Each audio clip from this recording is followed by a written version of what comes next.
안녕하세요. 저는 서울 근교에 살고 있는 애청자입니다. 저는 오늘 제가 겪었던 기가 막힌 이야기를 들려드리고자 용기를 내 사연을 쓰게 되었는데요. 어렵게 용기를 내 사연을 보내니 끝까지 함께 해주시면 감사하겠습니다. 그러면 이야기 시작해 볼게요. 저와 남편은 결혼한 지 8년 차 되는 부부였어요. 저와 남편 사이엔 아이가 없었는데 자연 임신이 되지 않아 병원에 다니게 되었고 병원에 다녀도 임신이 되지 않아 포기를 한 그런 상태였어요. 처음엔 남들 잘만 되는 임신이 되지 않아 좌절도 했고 내가 전생에 무슨 죄를 지어서 이렇게 임신이 안 되나 저 자신을 원망했던 적도 있었어요. 남편도 저도 몸은 건강하다고 하는데 도무지 임신이 되지 않으니 그럴 만도 한 상황이었죠. 그렇게 몇 년을 노력하다 남편이 이렇게 말하더라고요. 여보, 나 너무 힘들다. 이제 포기하자. 포기? 정말 괜찮겠어? 괜찮지 그럼. 난 아기보다 당신이 더 중요해. 난 몸도 몸이지만 당신 보고 있으면 마음이 더 힘들어. 그러니까 이제 그만 포기하자. 병원 같은 거 그만 다녀. 그 주사기도 이제 다 버리고. 알고 있었어요. 저를 위해 남편이 저렇게 말해준다는 것을요. 사실 남자보단 여자가 더 힘든 과정이 분명했고 그런 과정 중에 점점 제가 지쳐가니 그런 저를 위해 남편이 먼저 이야기를 꺼내준 것이었죠. 그런 남편의 뜻을 고맙게 받아들이게 되었고 저흰 그렇게 임신은 포기한 채 살아가게 되었어요.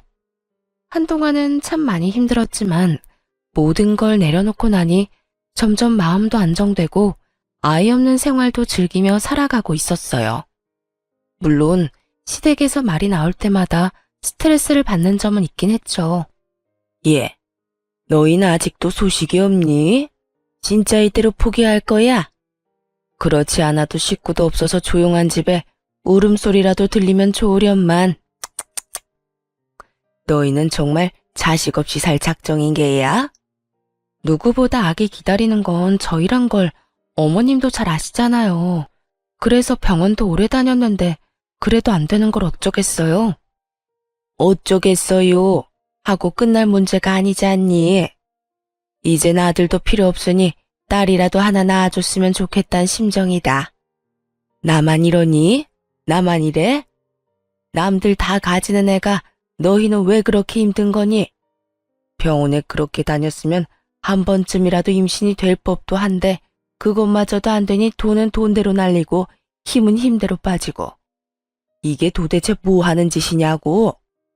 어쩔 수 없죠. 노력해도 안 되니 이젠 마음 편히 먹고 기다려보려고요.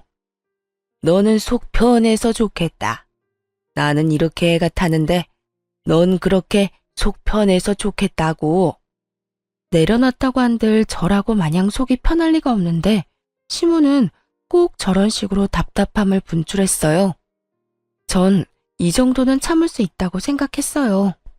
시댁엔 시무 혼자 계셨는데 시무 말대로 아이라도 있었으면 가끔 보는 손주 재미라도 있었을 텐데 그 재미도 없으니 저런 말 정도는 할 수 있다고 생각하며 이 정도는 그러려니 하고 넘길 수 있었어요. 하지만 도저히 넘길 수 없는 문제가 생겨나고 말았습니다. 시댁엔 제사가 많은 편이었는데 그 중에서도 단연 시부제사는 중요한 집안 행사였습니다. 시모는 늘 저에게 조상한테 잘하면 그게 다 우리한테로 돌아오는 거야. 그러니까 음식 준비하면서 나쁜 생각하지 말고 귀찮다고 생각하지도 말거라. 좋은 마음으로 정성껏 준비해야 한다니 말이야. 특히 네 시아버지 제사상 준비할 때는 더 정성을 쏟아야 한다. 음식도 살아생전 네 시아버지가 좋아했던 것도 추가해서 올리고 라고 제사를 강조하곤 했고 저 역시 며느리 된 도리는 지키고자 시부 제사 땐 더 신경을 쓰는 편이었죠. 시부 제사가 있는 날엔 아침 일찍부터 시댁으로 가 제사 음식을 정성껏 마련하고 시댁에서 시간을 보내곤 했으니까요. 그러던 어느 날 아빠가 갑작스러운 사고로 인해 돌아가시게 되셨어요. 외동딸인 저를 너무나 사랑하며 키워주신 아빠의 죽음은 너무나도 갑작스러웠으며 너무나도 저를 절망스럽게 만들었습니다. 모든 자식이 그러하듯 저 역시 많이 보답하지 못한 마음에 후회스럽기도 했고 더는 따뜻한 아빠 품에 안길 수 없다는 사실이 너무나도 힘들었어요. 그렇게 1년 가까이 저는 슬픔에 잠겨 있었고 남편은 그 시간 동안만큼은 누구보다 다정하게 저를 챙겨주었어요. 남자가 나쁘끄럽게 꽃 같은 거 들고 돌아다니는 거 아니라던 사람이 한아름 꽃을 사와 안기기도 하고 10년이 넘는 세월 동안 장모님께 애교 한번 부려본 적 없는 사람이 친정엄마의 팔짱을 끼고 우리 집에 모셔오기도 했고요. 장모님, 오늘은 저희 집에서 주무시고 가는 겁니다. 아니야, 그냥 밥만 먹고 갈게. 내가 여기서 자면 정서방 불편해서 안 돼. 불편하기는요. 요즘 집사람도 영 힘이 없어서 저도 힘이 없는데 장모님 계시면 집사람이 웃기도 하잖아요. 저한텐 그것만큼 힘나는 일이 또 없는걸요. 그러니까 오늘은 무슨 일이 있어도 주무시고 가셔야 합니다. 제가 특별히 집사람 옆자리도 양보해 드릴게요. 그래? 정서방이 정 그렇다면 오늘은 자고 갈게. 이렇듯 엄마를 모시고 오는 날이면 어떻게 해서든 엄마를 제 옆에서 자게 했고 그런 남편을 보며 저 역시 웃는 날이 생겨나고 있었어요. 돌아온 아빠의 기일날엔 슬프기는 했지만 처음보단 많이 무뎌진 감정으로 제사를 맞이할 수 있었어요. 아빠의 첫 제사이다 보니 제가 모시고 싶었고 남편에게 이런 제 뜻을 말하니 남편도 흔쾌히 알겠다고 하더라고요. 여보, 이제 곧 아빠 기일인 거 알지? 그럼 알지. 얼마 안 남았잖아. 왜? 나 우리 아빠 제사 우리 집에서 지내고 싶어. 첫 제사이기도 하고 내가 차려드려야 마음이 편할 것 같아. 뭘 그런 걸 묻고 그래. 당신이 장인어른 제사 챙기는 건 당연하지. 뭐든 당신이 하고 싶은 대로 마음 가는 대로 다 해. 난 상관하지 말고, 알겠지? 남편은 제 손을 꽉 잡아주며 제가 원하는 건 뭐든 다 하라고 해주더라고요. 앞으로도 우리가 모시자고까지 해주었고요. 그렇게 저와 남편은 한사코 와서 돕겠다는 엄마를 오지 못하게 하고 제사 준비를 시작했어요. 한창 준비하고 있는데 시모에게서 연락이 왔더군요. 요즘 뭐 하고 지내니? 뭐 하고 살길래 연락 한 통이 없어?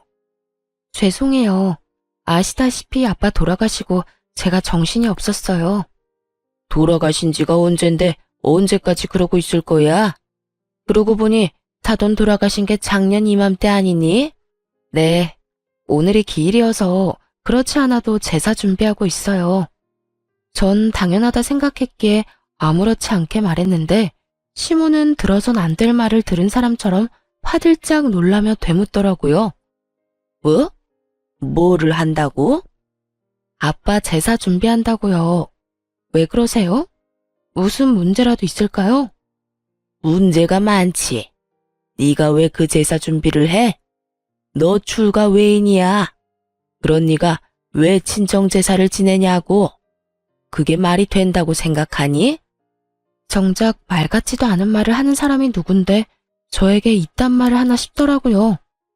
요즘 같은 세상에 시댁 친정이 어디 있다고 이런 말을 하는지.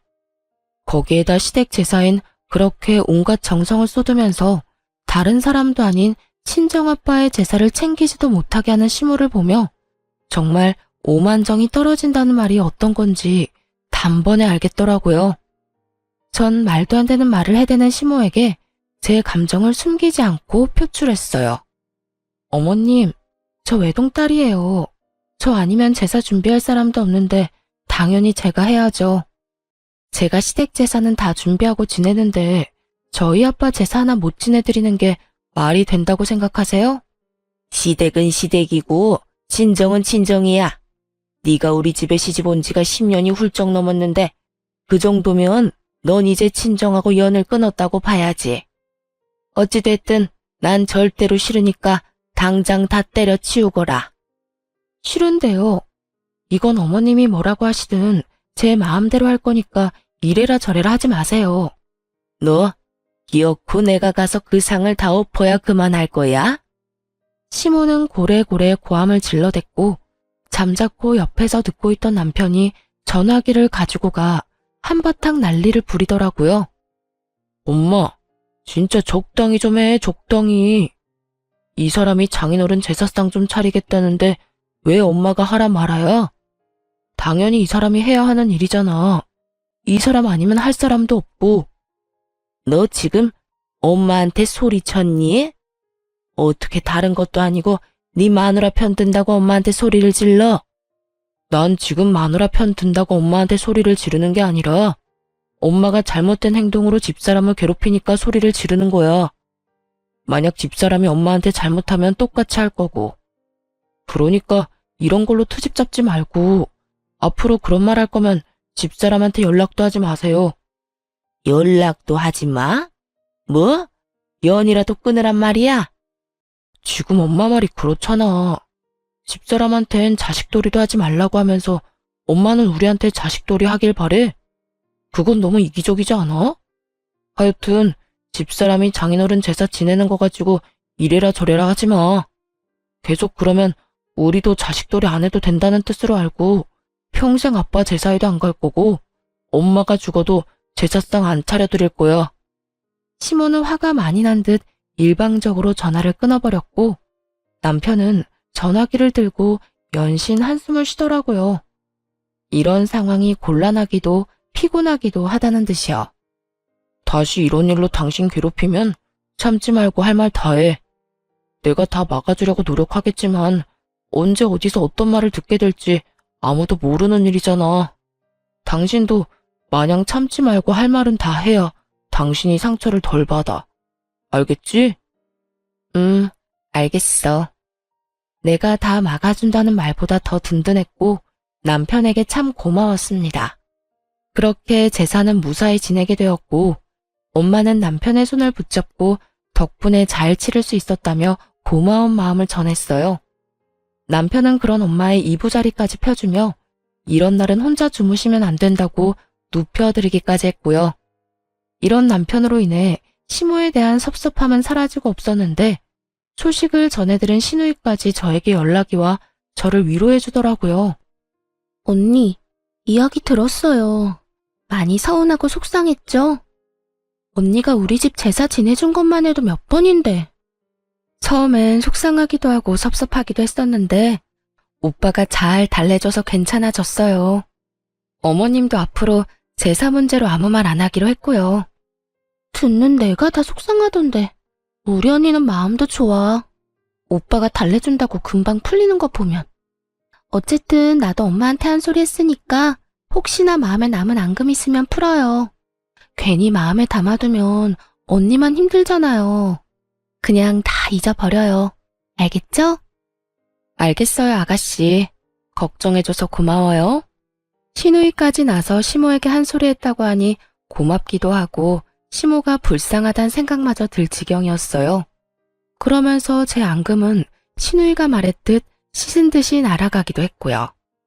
그렇게 전 다시 활기를 되찾았고 시댁에서도 좋은 소식이 들려오더라고요. 성격도 좋고 평소 저랑 좋게 지내던 시누이의 결혼 소식이었어요. 결혼 상대가 의사라는 말을 들었을 땐 정말 잘된 일이라며 얼마나 기뻐한 줄 모릅니다. 오죽했으면 남편이 자신보다 제가 더 기뻐하는 것 같단 말까지 했으니까요. 저는 정말 기쁜 마음으로 시누이에게 축하 말을 전했고 시누이 역시 기뻐하며 저에게 시집가서 잘 살겠다고 하더군요. 그렇게 집에는 경사가 났다며 다들 기뻐하고 있는 와중 저에겐 불안한 일들이 일어나고 있었어요. 저를 불안에 떨게 만든 장본인은 다름 아닌 시모였는데요.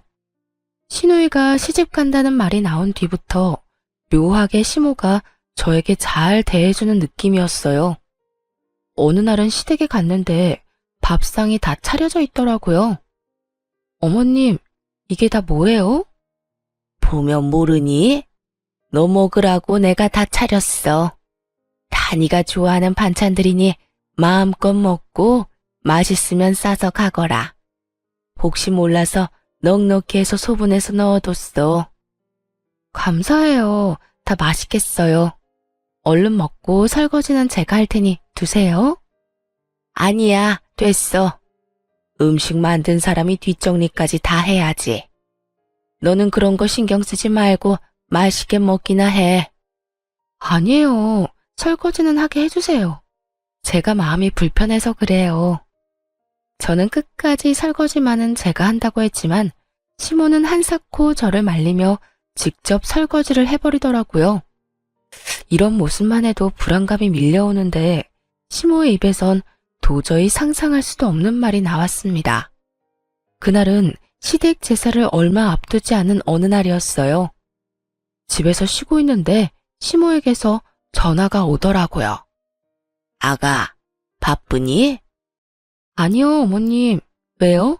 무슨 일 있으세요? 저 지금 갈까요? 아, 아니다. 그런 게 아니라 다름이 아니라 이번에 오는 증조부님 제사 말이다. 아, 네. 알고 있어요. 그렇지 않아도 그 전날부터 시간 비워뒀어요. 아니, 그런 뜻이 아니라 혹시 바쁘면 안 와도 된다는 말 하려고 전화했어. 아니, 앞으로 제사 지내는 걸 신경 안 써도 돼. 앞으로는 나 혼자 해도 될 것 같구나. 어머님, 갑자기 왜 그러세요? 제사를 그렇게 중요하게 여기시면서. 생각해보니까 요즘에 우리 집처럼 제사 많이 지내는 집도 없고 너도 8년이나 했으면 할 만큼 했다 싶어서 말이야.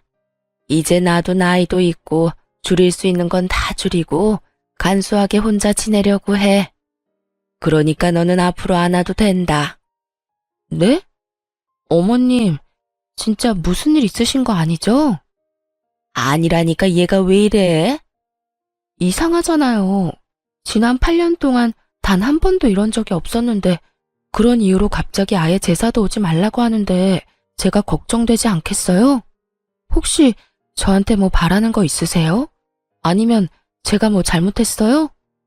그런 거 없다니까. 하여튼 이번 제사부터 안 와도 되니 그런 줄 알고 푹 쉬거라.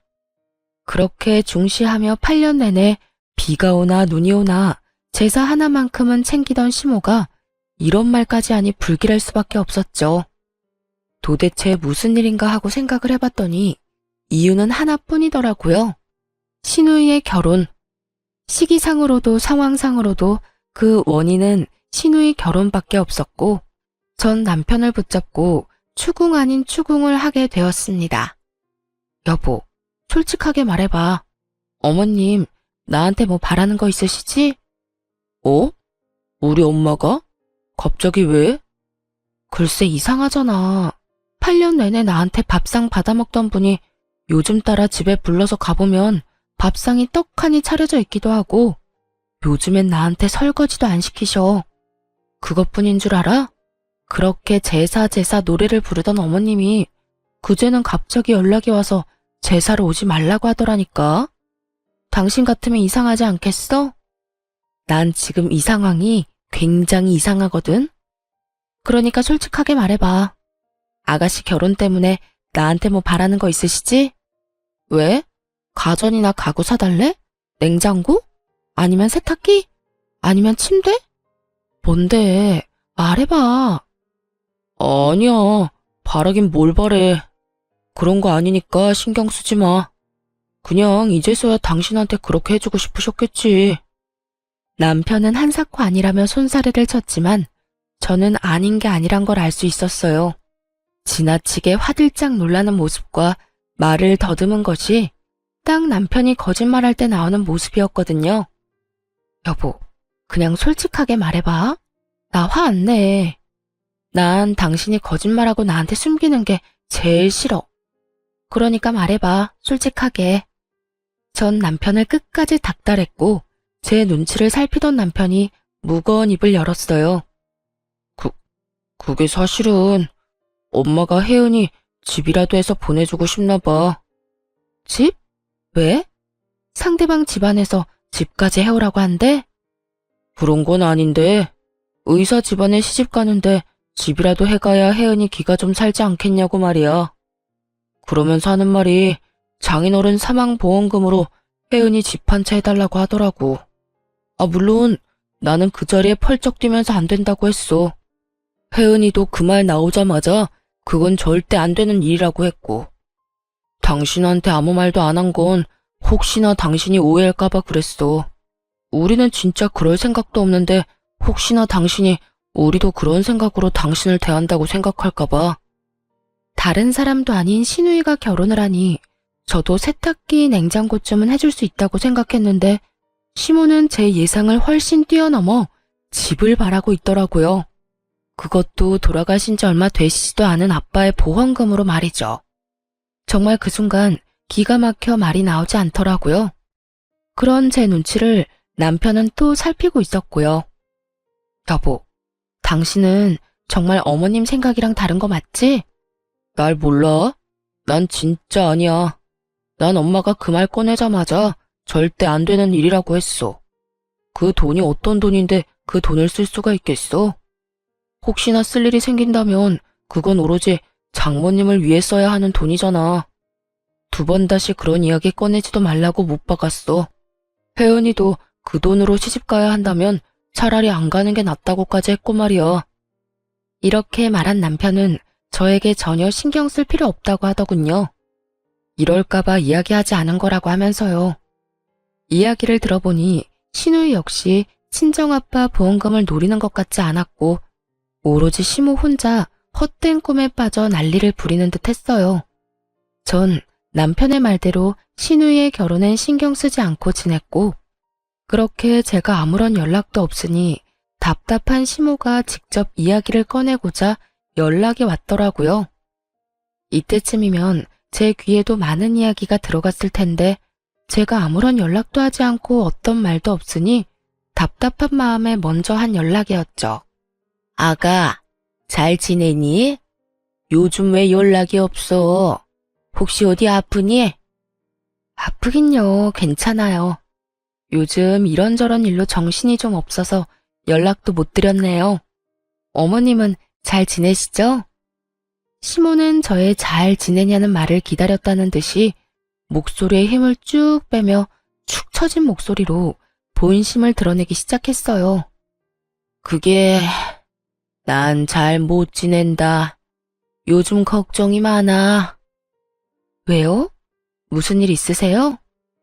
너도 알다시피 우리 혜은이가 직장 생활을 늦게 시작했지 않니?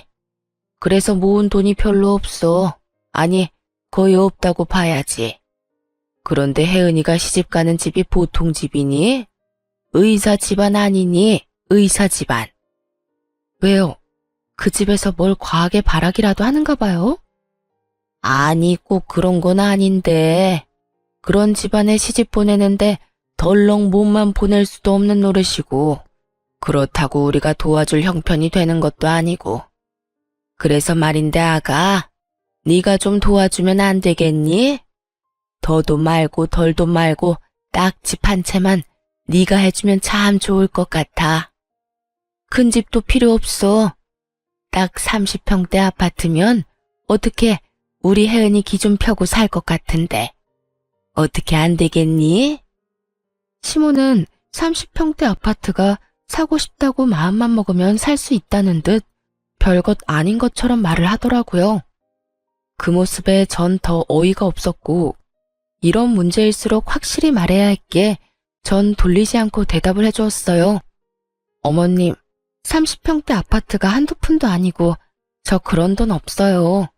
그리고 돈이 준비되는 집안이면 집을 준비해서 가는 것도 좋겠지만 그럴 상황이 안 되면 두 사람이 잘 이야기 나눠서 두 사람 힘으로 모아서 집을 마련해야 하지 않겠어요? 혜은이가 가진 게 없는데 뭘 모아서 집을 마련해? 그리고 모은 게 있다고 한들 어떻게 그 집에 신혼집 마련할 돈을 내놓으라고 하냐고. 그 집안이 보통 집안이 아니라고 했잖아. 그냥 집안이 아니라 의사 집안이라고. 그런 집에 시집 가면서 집 한 채 정도는 해야 할 거 아니니? 조금 전까진 아가 하며 상냥하기 그지없던 시모는 제가 단칼에 거절하고 나서자 180도 바뀐 언행으로 화를 내기 시작하더군요. 그런 시모의 모습에 저 역시 화가 올라오기 시작했지만 같이 화를 낸다고 한들 남는 것도 없기에 최대한 차분히 시모와 대화하려 애썼어요. 그러면 그렇다고 솔직하게 아가씨랑 결혼할 남자한테 말을 해야죠. 저한테 이렇게 돈 내놓으라고 할 게 아니라요. 글쎄 그렇게 해서 결혼하면 우리 혜은이가 평생 기죽어서 살 거 아니니? 나는 그 꼴은 못 본다. 그러니까 잔말 말고 네가 집 한 채 마련해줘. 그러면 될 문제인데 왜 이렇게 일을 키우니? 너 돈이 있지 않니? 돈이 없는 것도 아니면서 왜 이렇게 쪼잔하게 굴어? 평소에 너랑 혜은이랑 사이가 안 좋은 것도 아니고 사이도 좋으면서 왜 이렇게까지 째째하게 구냔 말이야? 사이 좋은 거랑 집 한 채 해주는 거랑은 별개예요. 그리고 저한테 그런 큰 돈이 어디 있어요? 있잖아. 네 아빠 사망보험금. 사돈 돌아가시면서 사망보험금 많이 받은 거 나도 다 안다. 내가 네 아빠 제사도 지내게 해주는데 넌 고작 집 한 채 못 해주니? 결국 시모의 입에서 아빠의 사망보험금 이야기가 나오고야 말았고 저는 화를 참을 필요가 없다고 생각했어요. 다른 것도 아닌 아빠의 목숨값을 자격도 없는 시모가 저리도 당당하게 요구하는 모습을 보며 참을 필요성이 사라졌기 때문이었죠. 저한테 사망보험금이라도 맡겨두셨어요? 그런 것도 아니면서 어쩌면 이렇게 당당하게 요구하세요? 그 돈 다른 것도 아니고 저희 아빠 목숨값이에요. 그 목숨값으로 아가씨 아파트나 사주라고요? 제가 왜 그래야 하는데요? 저는 그러고 싶지 않아요. 저 아가씨 좋아하는 거 맞는데 그래도 아닌 건 아니죠. 저는 절대로 해드릴 생각 없으니까 더는 이런 일로 연락하지 마세요. 너 진짜 이렇게 매정하게 굴 거야?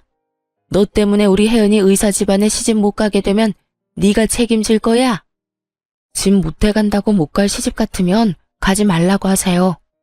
그리고 그렇게 해서 시집 못 가게 되면 그건 제 책임이 아니라 집 한 채 바라는 집에 시집 간다고 욕심부린 아가씨 책임이죠.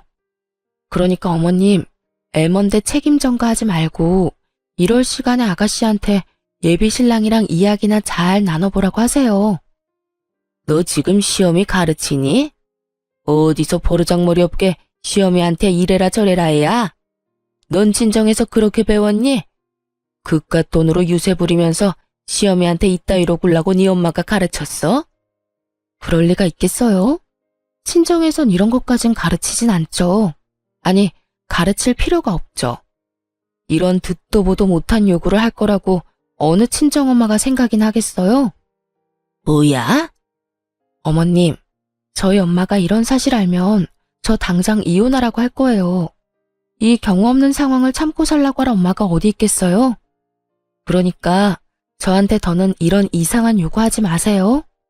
전 집을 마련할 돈도 생각도 전혀 없으니까요. 그러면 저 끊을게요. 그렇게 전화를 끊고 나서도 흥분이 가라앉지 않더라고요. 어떻게 감히 아빠 사망보험금을 욕심낼 수 있는 것인지 이해도 되지 않았고요. 그렇게 한참을 씩씩거리고 있으니 어느새 퇴근을 한 남편이 집으로 들어오더라고요. 뭐야? 당신 무슨 일 있어? 화난 표정인데. 어머님, 결국 나한테까지 전화해서 아빠 사망보험금으로 아가씨 30평대 아파트 사주라고 하더라. 당신한테 이야기 듣고 어느 정도 각오하고 있었는데도 막상 직접 들으니까 너무 화가 나서 화시키고 있었어. 뭐? 그게 정말이야? 내가 그렇게 이야기했는데. 아, 진짜 어머님 왜 그러셔? 애도 아니고 무작정 우기는데 내가 진짜 열불나서. 거기에다 내가 계속 안 된다고 하니까 친정까지 들먹이더라? 제사 가지고 서운하게 하더니 이제 돈이야? 왜 그러신데 진짜. 일단 내가 미안해. 엄마가 당신한테까지 전화해서 그럴 줄은 몰랐어. 있어봐. 내가 당신 듣는 데서 확실하게 못 박을게. 남편은 노발대발 화를 내며 바로 시모에게 전화를 걸어 한바탕 쏟아내기 시작했어요. 엄마, 진짜 왜 그래요? 내가 그러지 말랬잖아. 그 돈 엄마가 맡겨놓은 돈 아니라고 했지. 어떻게 엄마가 사돈 사망보험금을 아무렇지도 않게 내놓으라고 할 수가 있어? 그러면 어떻게 하니? 네 동생 파혼이라도 하길 바라는 거야? 엄마한테 이렇게 화낼 게 아니라 이럴 시간에 네 마누라 설득이나 시켜. 이러다 진짜 네 동생 파혼이라도 하는 날엔 이 엄만 화병 나서 못 사니까. 엄마가 화병 나기 전에 내가 화병 나게 생겼다고. 한 번만 더 이런 이야기 꺼냈다간 아무리 엄마라도 나 가만 안 있어. 당장 연이라도 끊어버릴 거라고. 그러니까 그런 줄 아시고 다신 그런 이야기 꺼내지 마세요. 너 이 녀석아. 아무리 그렇다고 한들 어떻게 이 엄마한테 연을 끊자고 해? 내가 오죽했으면 이러겠어? 지나가는 사람 붙잡고 물어봐. 열이면 열, 백이면 백. 다 엄마가 이상하다고. 엄마가 잘못했다고 할 테니까. 하여튼 난 내 뜻 확실하게 전했으니 이젠 엄마가 결정해. 계속 말도 안 되는 요구해서 아들 며느리랑 연 끊고 살아갈지 아니면 우리 보살핌 받으면서 살아갈지. 시모에게 한바탕 쏟아낸 남편은 그래도 화가 풀리지 않는지 이번엔 신우이에게 전화를 걸어 시모가 한 짓을 알려주며 한바탕 쏟아냈어요. 혜은아, 오늘 엄마가 네 언니한테 전화해서 너한테 아파트 한 채 사주라고 했다더라. 너 알고 있었어? 아, 뭐? 그게 정말이야? 아, 진짜 엄마 왜 그래? 그 이야긴 그때 끝난 이야기잖아. 그러니까 넌 진짜 그 아파트를 그렇게까지 해서 마련하고 싶어? 그런 거 아니잖아. 넌 그런 생각조차 없는 거잖아. 내가 미쳤어? 다른 돈도 아니고 언니 아빠 사망보험금으로 내가 무슨 자격이 있다고 그 돈을 욕심내? 엄마 진짜 나만 곤란해지게 왜 그래? 너라도 그렇게 생각하니 그나마 다행이네. 일단 나는 절대 안 된다고 했는데 분위기 보니까 엄마 포기 안 할 것 같아. 그러니까 네가 전화 한 통해. 당사자인 네가 전화해서 그건 절대 말도 안 되는 일이라고 똑바로 말해주란 말이야. 알겠어? 응, 알겠어. 내가 말할게. 그렇게 전화를 끊어버린 후 남편과 저는 다신 이런 불미스러운 이야기는 나올 일이 없다고 생각했어요. 신우이가 나섰을 테니 더는 시모가 집집거리지는 않을 거라고 말이죠. 하지만 이 모든 건 저희의 착각이었습니다. 저희와 같은 생각을 가지고 있다고 믿어 의심치 않던 신우이는 다른 모습을 숨기고 있었더군요. 다음날 남편이 출근할 시간에 맞춰 신우이에게 전화가 왔고 그 전화 한 통으로 신우이의 본 모습을 알게 되었어요. 언니, 오빠 출근했어요? 네, 방금 했어요. 왜요? 오빠한테 할 말 있어요? 신우이는 남편이 출근했다는 말을 듣자마자 목소리가 싹 바뀌더니 저에게 따져묻기 시작하더군요. 아니요. 그냥 오빠 있나 없나 확인한 거예요. 언니한테만 하고 싶은 말이 있어서요. 아, 그래요? 무슨 말인데요? 오빠 없으니까 편하게 이야기해요. 언니, 진짜 나 섭섭한 거 알아요? 내가 언니한테 어떻게 했는데 언니가 나한테 이럴 수가 있어요. 아가씨, 다짜고짜 이러지 말고 상황을 똑바로 설명을 해줘야죠. 앞뒤 말 다 자르고 섭섭하다고 하면 내가 무슨 말을 해요? 갑자기 짜증을 내며 섭섭하다고 하는 신우의 말에 답답함을 느낀 저는 언성을 높였고 그런 저에게 신우이는 본심을 드러내며 시모와 한치 다를 바 없는 아주 어이없는 개소리를 뱉어내기 시작했어요. 지금 몰라서 물어요? 언니가 내 신혼집 못해준다고 그랬다면서요. 돈이 없는 것도 아니고 돈 있는 사람이 너무한 거 아니에요? 보험금도 많이 받았다고 들었는데 아파트 사주고도 남을 거 아니에요. 이게 아가씨 본심이었어요? 절대 아니라고 그렇게 발뺌하더니 결국 아가씨도 어머님이랑 같은 생각이었네요. 네, 맞아요. 내가 다 엄마 시킨 거예요. 나 아니면 엄마가 어떻게 사망보험금으로 그 큰 금액을 받았단 걸 알겠어요? 나니까 이리저리 알아보다 알아낸 거지. 하여튼 그게 중요한 게 아니라 아파트 좀 해줘요. 그냥 투자한다고 생각하고 해주면 되잖아요. 들어보니 시모가 그렇게 막무가내로 군 건 다 신우이 때문이었더군요. 신우이는 뒤에서 시모를 부추기며 저를 압박하고 있었고 본인은 시모의 뒤에 숨어 착한 척하고 있었던 것이었죠. 거기에다 남편이 알면 난리가 날 것이 분명하니 교묘하게 시모를 이용해 저에게 돈을 뜯어낼 계획이었던 것이죠.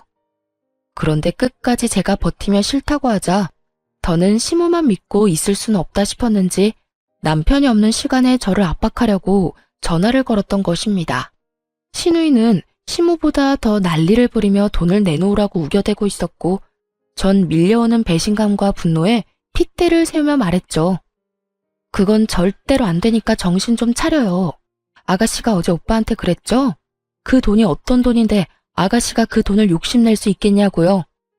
그 말 그대로 돌려줄게요. 그 돈 내 돈 아니고 우리 친정엄마 돈이에요. 그런 엄마 돈을 내가 어떻게 욕심낼 수 있겠어요? 친정 돈이 언니 돈이고 그런 거 아니겠어요? 아니, 말이야 바른 말이라고. 친정엄마 돌아가시고 나면 그 돈 다 언니 돈 될 건데 미리 받아와서 좋은 일 좀 하면 되는 거잖아요. 시누이는 결국 하면 안 되는 말까지 짓거리고 있었고 결국 전 시누이에 대한 모든 대우를 내려놓게 되었습니다. 야, 지금 말 다 했어? 친정엄마 돌아가시면 다 내 돈이 된다고? 어떻게 그딴 말을 아무렇지 않게 할 수가 있어? 아무리 돈에 눈이 멀고 의사 남편에 환장했다고 해도 그런 말까지 하는 건 아니지. 왜요? 내가 틀린 말 했어요? 맞잖아요. 언젠간 죽는 게 사람인데 그 돈 쥐고 있어봤자 뭐해요? 필요한 사람 있으면 돕고 하는 거지. 야, 너나 필요하지 난 안 필요해. 내가 안 필요하면 쓸 필요도 없는 돈이고. 그리고 너 우리 친정에 돈 맡겨놨어? 뭐가 이렇게 당당해? 넌 양심도 없어? 양심이요? 가족끼리 무슨 양심 이야기까지 나와요. 이럴 때 돕고 사는 게 가족 아닌가요? 그런 게 가족이면 난 이제 너랑 가족 안 할게. 그간에 정이 있어서 웬만하면 좋은 말로 끝내려고 했더니 도저히 안 되겠네. 다신 나한테 연락도 하지 말고 나한테 뭘 바라지도 마. 가족이라고 생각하지도 말고. 아니 언니, 그렇게 화만 내지 말고 잘 생각해보라고요. 내가 잘 되면 다 좋은 일 아니에요? 그러니까 화만 내고 있을 시간에 친정에 가서 돈 좀 받아오라고요. 아 진짜 언니 그렇게 안 받는데 진짜 말이 안 통하네? 너야말로 말이 안 통하네. 한국말 모르니? 영어로 해줘? 나 너랑 가족 안 한다고. 그러니까 끊어. 전화를 끊은 후 곧바로 남편에게 전화를 걸어 모든 사실을 알리며 시댁 식구들과 연을 끊고 살겠다고 통보했어요. 제 말을 들은 남편 역시 득달같이 화를 내주며 자신 역시 연을 끊겠다고 했고요. 사실 남편까지 연을 끊겠다고 한 건 놀랍긴 했지만 자신의 가족이 그런 깡패 같은 짓을 하는 이 상황이 참 납득하기 어렵고 가족으로 두기도 싫다고 강하게 말하더군요. 무엇보다 시누이에 대한 배신감이 크다고도 했고요. 그럴만도 했죠. 앞에선 전혀 그렇지 않은 척 자신은 아무것도 모르는 척을 그렇게 했는데 실상은 이 모든 사건을 주동하고 있었으니 저뿐만 아니라 남편의 실망감이 클 수밖에 없었습니다. 그렇게 저희는 연을 끊자고는 했지만 그리 쉽게 단번에 끊어지지는 않더라고요. 저희가 연락을 끊고 찾아가지 않고 지냈지만 시모가 집으로 찾아와 버렸으니까요.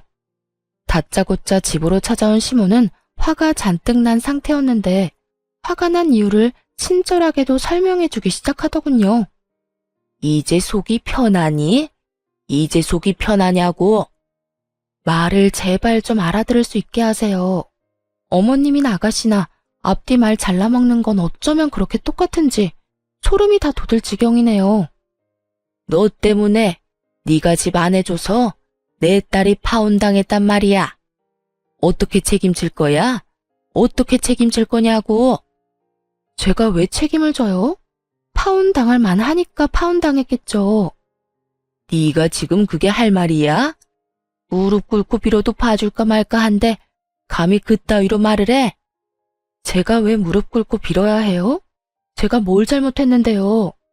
어머님이랑 연락 끊고 사는 그날 동안 제가 진짜 많이 생각해봤는데 아무리 생각해도 제가 잘못한 건 하나도 없더라고요. 그래서 전 무릎을 꿇을 생각도 없고 어머님이랑 왕래하면서 지낼 생각도 없어요. 그러니까 제발 이 집에서 나가주세요. 뭐라고? 나보고 지금 이 집에서 꺼지란 말이냐? 그까지 돈 좀 있다고 지금 나를 무시하는 게야? 그까지 사망보험금 이젠 나도 싫다. 그 돈 없이 내가 어떻게 해서든 이 결혼시키고야 말 테니까 그때 가서 후회나 하지 마. 네, 후회는 절대 안 할 테니 알아서 다 해보세요. 그리고 제발 이런 일로 찾아오지 마시고요. 시모는 끝까지 저를 노려보다 집으로 돌아갔고 얼마 후에 이상한 소식이 들려오더라고요. 시누이가 결국 결혼하게 되었다는 소식이었죠. 들어보니 시모가 있는 돈 없는 돈 다 끌어모아도 턱없이 모자라 무리한 대출까지 받아 돈을 쥐어주었다고 하더라고요. 그런데 문제는 그 돈을 시누이도 아닌 그 상대방 남자에게 줬다더군요. 전 아무래도 이상해 시누이에게 연락을 걸어 자세히 물었지만 소용없는 짓이었어요. 시누이는 제 말을 들으려 하지도 않았으니까요. 아가씨, 돈 마련했다면서요? 왜요? 내가 잘 될까봐 배 아파서 전화했어요?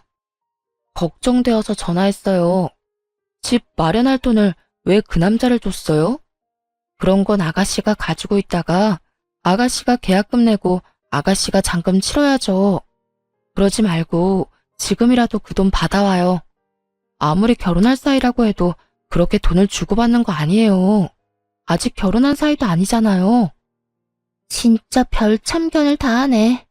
이보세요, 언니. 이제 와서 친한 척 좋은 사람인 척 하면서 다시 들러붙고 싶은가 본데 이미 늦었다고요. 돈은 엄마가 다 마련해줬고 우리 똑똑한 예비신랑이 알아서 다 한다고 했으니까 언니는 괜한 걱정하는 척 하지 말고 연락하지 마세요. 5천만 원짜리 약혼 반지도 해준 사람이라고요. 결혼 반지는 따로 해준다고 했고요. 그러니까 떠난 버스에 손은 들지 말고 언니랑 오빠는 행복하게 사세요. 살면서 힘든 일 있어도 절대 연락하지 말고요.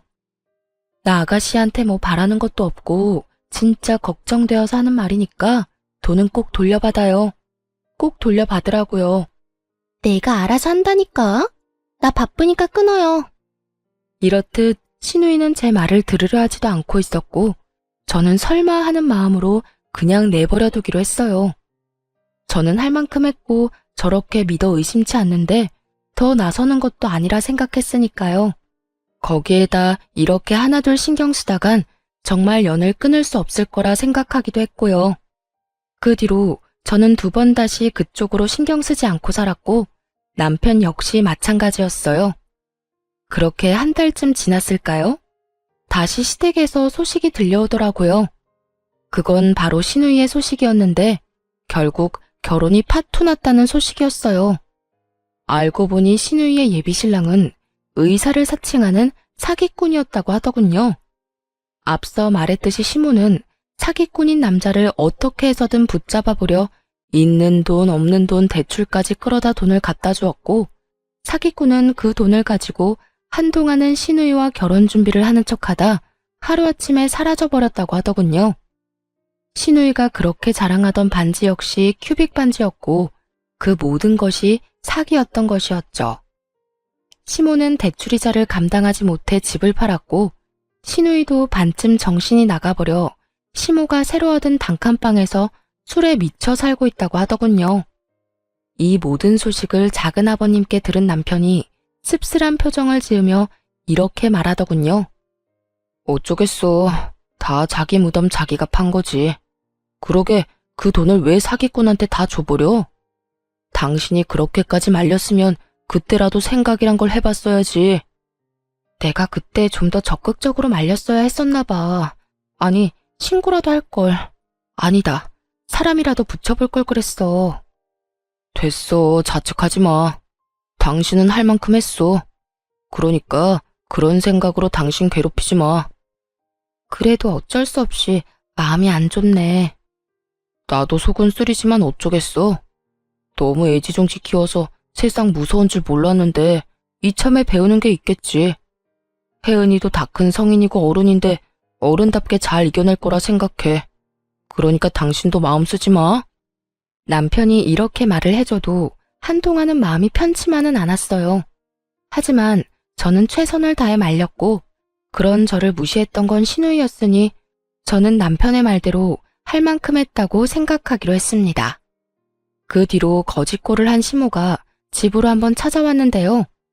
쫄딱 망한 자신을 구제해달라며 이 집에서 살고 싶다, 뭐 이런 부탁을 하려고 왔더라고요. 그런데 남편이 곧바로 집을 내놓고 저흰 다른 동네로 이사를 갔어요. 시모가 먼저 우리를 찾을 경우의 수를 다 끊어버린 거죠. 한번 한다고 하면 하는 남편이기에 남편은 확실히 저와 시모의 연을 끊어주었고 덕분에 전 좀 더 편한 마음으로 살고 있어요. 그리고 저에게 좋은 소식이 있어요. 그건 바로 임신 소식인데요. 처음 남편에게 이 사실을 알렸을 때 글쎄 남편이 울더라고요. 여보, 나 임신했어. 나 진짜 임신했다고. 그게 정말이야? 진짜야? 이거 꿈 아니지? 그래, 정말 임신이야. 며칠 전에 테스트기 했는데 2줄이길래 오늘 병원 다녀왔더니 임신 맞대. 5주차 들어섰대. 진짜 꿈 아니야? 진짜 임신이야? 여보, 고마워. 여보 진짜 고생했다. 진짜 우리 고생했다. 울긴 왜 울어. 기분 좋은 날에. 우리 앞으로 진짜 잘 살자. 진짜 열심히 살자. 그래, 진짜 고맙다, 고마워. 내가 앞으로 더 잘할게. 이렇듯 저희는 더 애틋하게 지내고 있어요. 늦은 나이 한 임신이라 뭐든 조심스럽고 때론 두려운 마음도 들지만 오래 기다리고 간절히 바랬던 만큼 그 누구보다 열심히 노력해서 아이와 남편과 함께 잘 살아보려고요. 남편은 오랫동안 바래왔던 승진도 하게 되어 요즘 입꼬리가 내려올 새가 없이 웃고 다니곤 하는데요. 그야말로 겹경사가 생겨 요즘 저희 집엔 행복이 가득 차 있는 상태예요. 이런 행복함을 느낄 때마다 어쩔 수 없이 시모와 시누이가 생각나곤 하는데요. 다시 왕래하고 싶다거나 연락하고 싶어서 생각나는 건 아니고 남편이 걱정되어서 생각이 나는 것 같아요. 엄연히 따지자면 저는 피 한 방울 섞이지 않은 남이지만 남편은 그렇지 않으니까요. 그래서 전 가끔 남편에게 시댁 식구들과 왕래하고 지내고 싶다면 알아서 하라는 말을 하곤 했는데요. 남편은 그때마다 이렇게 말하더라고요.